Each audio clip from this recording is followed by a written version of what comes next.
Coca-Cola a annoncé effectivement hier qu'elle travaillait sur une boisson toute nouvelle, une boisson à base de cannabis.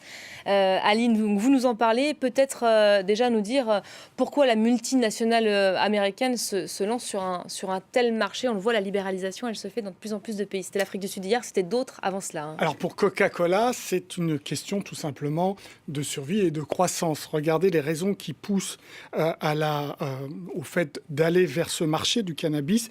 D'abord, évidemment, la diversification. Vous l'avez remarqué depuis un certain nombre d'années.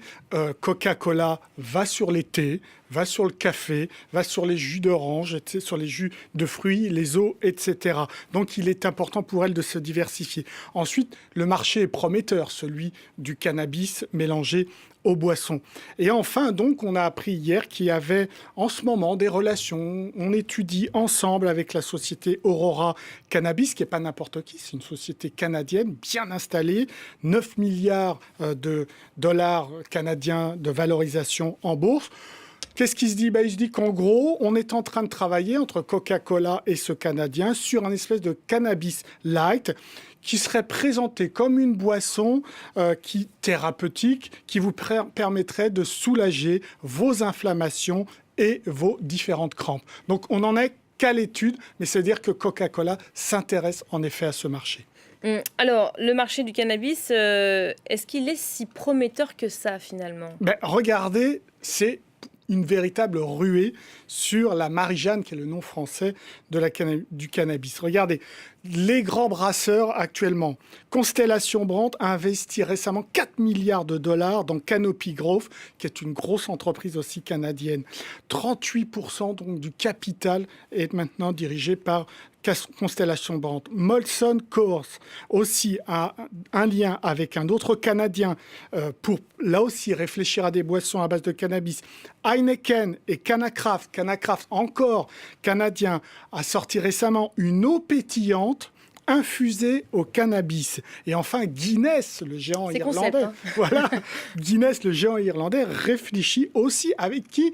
Une société canadienne. Alors les Canadiens sont extrêmement présents tout simplement parce que récemment, le Parlement canadien a voté la légalisation du cannabis récréatif, puisque le thérapeutique existait depuis.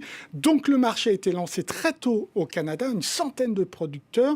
Tout ça se consolide, rapprochement, etc., pour faire des entreprises à taille mondiale. Le Canada, ça sera sans doute 8 milliards de dollars canadiens, ce marché, et dont 500 millions de taxes pour les États canadiens. Et la date attendue, c'est le 17 octobre. Officiellement, à partir du 17 octobre, on pourra posséder du cannabis et donc le consommer à certaines doses, évidemment, au Canada. Voilà, pour le Canada, mais d'autres pays, évidemment, s'engouffrent dans la brèche. L'Europe dans tout ça ? Alors, l'Europe, dans tout ça, elle réfléchit, notamment la France, le géant français, Pernod Ricard, a réfléchi à cette question et annonce, évidemment... On voit pas trop comment... Alors, pour l'instant, c'est bloqué, puisque vous savez très bien que c'est toujours pénalisé, la consommation du cannabis. Donc, l'idée pour Pernod Ricard, qui est un géant de l'alcool, c'est plutôt de voir les marchés à l'étranger et surtout ne pas se faire distancer par les autres géants qui vont mettre la main dessus. Songez qu'aux États-Unis, ce marché-là, en 2016, c'est entre 16 et 18 milliards de dollars. En 2017, entre 26 et 35 milliards de dollars. Et en 2020, c'est près de 70 milliards de dollars.